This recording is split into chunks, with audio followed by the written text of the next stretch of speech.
Let's see what else, my son. That's about all. Oh, one thing. I keep thinking I'm a Randy Goat, everyone.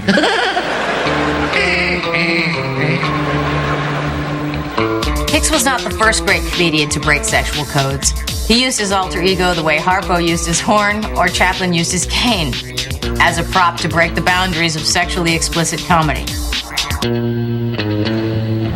Why do you like young girls, good boy? Because you are beautiful. There's nothing between your legs. It's like a wisp of cotton candy framing a paper cut.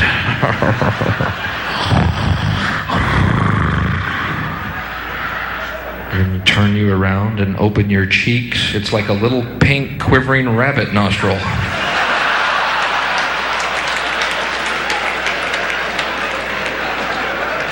Oh, how cute. This act aired uncut on national TV in Britain, an obvious impossibility in America. The hit show led to a tour in Australia, further extending his international reach. The Australians loved him, but he spent most of his time offstage laying prostrate in his hotel room complaining about a pain in his side. He returned to the States in the spring of '93, where good news awaited him. I want to congratulate you because you were voted by Rolling Stone magazine as the hot comic of the year. They got a hot issue which will be on the stands April 27th. They're going to tell America everything that's hot, and they got one comic who's hot, and his name is Bill Hicks. So congratulations, and you deserve it. Wow, that's incredible considering the fact I wasn't in the country at all last year. And if this is any hint of how I should conduct my business, I will completely disappear and see if I can't be a big star here.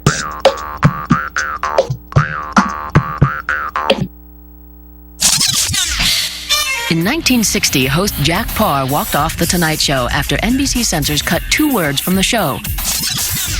Those 2 censored words coming up after this break on Trio. Pop Culture TV. All this week, Trio asks, what's offensive?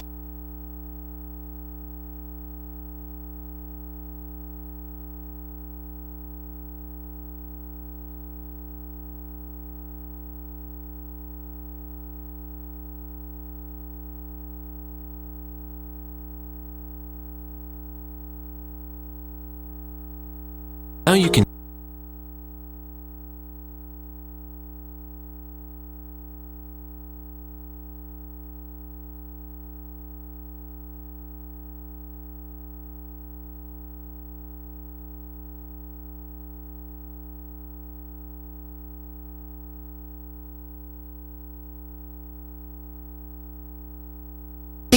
Water Closet. Trio Pop Culture TV.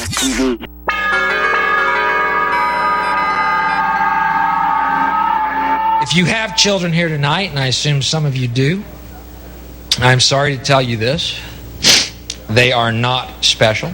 I'll let that sink in.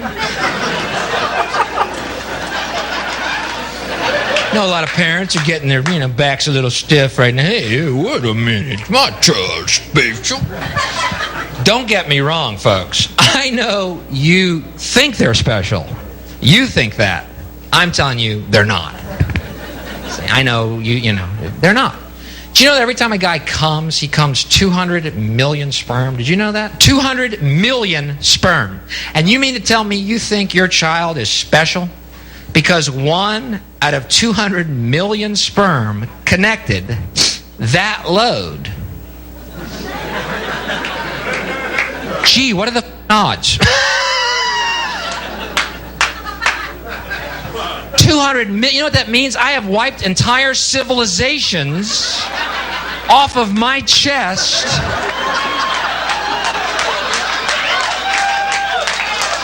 with a gray gym sock.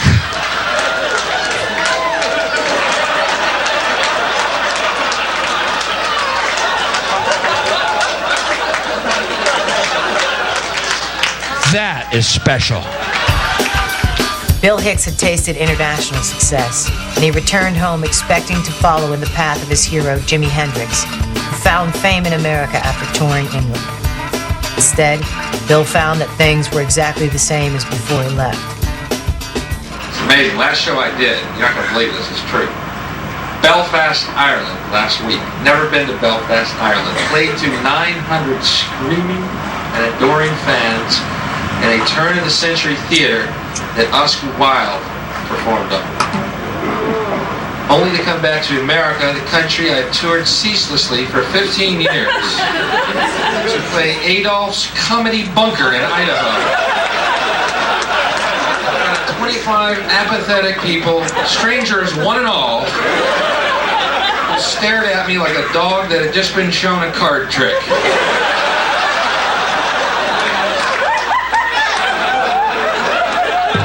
Hicks was grateful for his success abroad, but America was where he longed to be heard.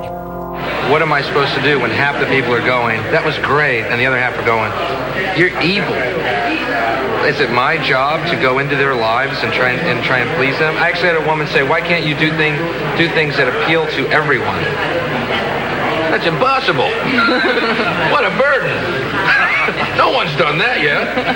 That will be a challenge. I will please all people. And I also got, someone made a comment at the club going, we don't come to comedy to think. Well, gee, where do you go to think? I'll meet you there. We don't have to do this here. Isn't there a sort of halfway between? But my way is halfway between. I mean, this is a nightclub, and these are adults. And what do you expect? What you're going to see on TV? No, this isn't TV live. And also, it's my show. Yeah. What am I supposed to do? Change my own outlook and my beliefs to be what to them? Well, this is why we want to put something on TV that does question where one draws the line. What is there are no acceptable lines. and what? There are no lines. I say erase all the lines. Yes, but that's what our program is all about. Well, it's all very well to say that, but it's not the, it's very good to say. It's where you can draw the line. Can I recommend some jugglers that you might like? You don't so much give them what they want, you give them what you want. Sure. You know why? Because I honestly believe that we're all the same. And I think to go, well, I'll give them what they want is very condescending. And I don't try to condescend to people, And that's why I treat them like my friends. And I guess that's a shocking way to behave in this world for some people. It's admirable, actually. For some people. But I don't sit there and go, well, you are all a bunch of idiots, so I will do things I don't believe in to amuse you. But they want to be entertained, don't they? Well, I mean, they want to when laugh. did thinking not become entertaining? They don't want to think. They don't want to think. What am I supposed to do? Am I supposed to go out and tickle them individually? We have to express an idea here. Bill refused to believe that American audiences actually did not want to think. He saw much more at fault with the systems in place that were preventing him from getting mainstream exposure. Oh, by the way, if anyone here is in advertising or marketing, kill yourself. No joke there, really, seriously, kill yourself. Okay, back to the show. Now, anything there's a joke coming, there's no joke, kill yourself. You can suck a tailpipe, hang yourself, borrow a pistol from a Branch Davidian friend. I don't care how you do it. Rid the earth of your evil presence. Okay, thanks. Sad thing is, I know what all the marketing people are thinking right now. They're thinking, gee, Bill's going for that anti-marketing market. That's a huge market. That's real smart. It's a great market. Have you seen our research? Huge anti-marketing sentiment out there. That's great. Bill's tapping into that. That's a great market. The pain in Bill's side hadn't gone away, and on June 19th, 1993, he was diagnosed with pancreatic cancer. The next day, he did a scheduled performance at the Comedy Corner, and without missing a beat, flew to Chicago for another week of performances. I'm really bummed because I'm missing the Tonight Show tonight. I hate missing that cultural train wreck.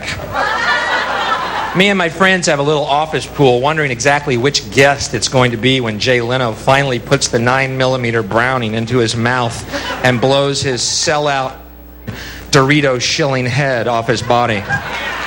Just wondering. I think it's going to be Joey Lawrence from Blossom. That's my bet. Think that's a good bet? That's pretty strong. Yeah. A lot of people think Patrick Duffy. I think they're mistaken. Patrick Duffy was just on a week ago and it didn't happen. Joey Lawrence.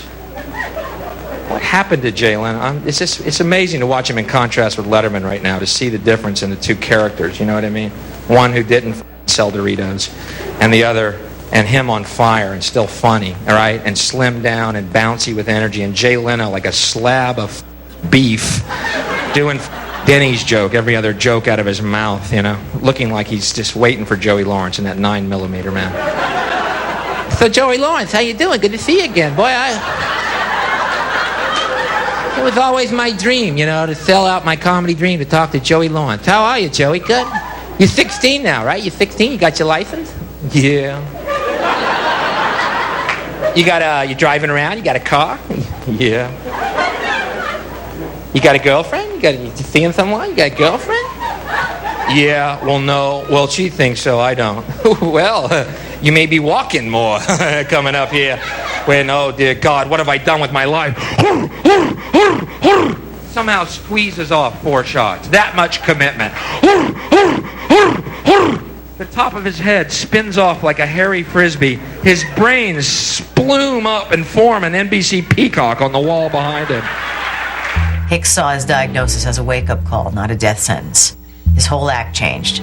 Driven with new focus and 15 years' experience, he finally figured out how to cross the lines and bring his audience along with him.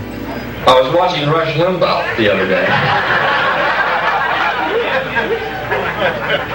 Tom talked about Rush Limbaugh. I have my own thoughts as well on this completely odious and pathetic, laughable, if it weren't so pathetic, human being. Doesn't he remind you of one of those gay guys that likes to lay in a tub while other guys pee on him? You get that impression? Am I the only one who sees that? Picture his flaccid little body laying in a tub while Reagan, Bush, and Quayle are just pissing all over him. I am so proud of that new routine. You ain't seen that one yet, have you? Came up with that yesterday, Friday. It started when I came up with the phrase scat muncher and worked backwards. Yeah, that's a revelation. It ain't a revelation. He's staring me in the face, man. Such a moron. Jesus. Spreader of hate and dissension. Once again, an ego, fever, tainting our collective unconscious. Looking through the body's eyes and not the third spiritual eye, the pineal gland, which mushrooms open up wide and clear, and you suddenly realize that God's love is eternal and unconditional, and never, ever, ever have we ever been without it. And it's only our misperception and our own ego that has made us feel lonely, afraid, scared of death. There's no such thing. Sorry. We are immortal, holy children of God. Case closed. The end. If anyone here's got mushrooms, I got cash. Hicks had undergone another evolution, from the angry dark poet to a laid-back comedic guru. Folks, the reason we are undergoing such difficult times, it appears, is because we are undergoing evolution. Evolution did not stop with us growing opposable thumbs. We are constantly evolving, and we will continue to evolve until we realize the truth, at which point evolution will have ended. He became more productive than ever, working on 2 albums, a book, and several screenplays. He continued to tour regularly, getting chemotherapy in the different cities he played in. His tumor was shrinking at an almost miraculous rate. Only his family and a few close friends knew he had cancer. So here's another one that was real big in England. I don't know how it was here because I wasn't here. I was in England. Women priest. What do y'all feel about that? Women priest. Some of y'all think so? I say, why not? Women priest, why not? Fine. Now we'll have priests of both sexes I don't listen to. Who cares? How about that for a response? Who gives a... Have one with 3 balls and 8 teeth. I don't give a shit. Have a hermaphrodite one. Have one with gills and a trunk. That might be interesting. Bill had been convinced that he would beat the cancer, but after months of improvement, the tumor was growing. In September 1993, he was invited to do the new version of Letterman that had just switched to CBS. It would be Hicks's 12th appearance on the show, nearly 10 years after his first battles with censorship. Bill realized this may be his last chance to be heard by America. He was finally ready.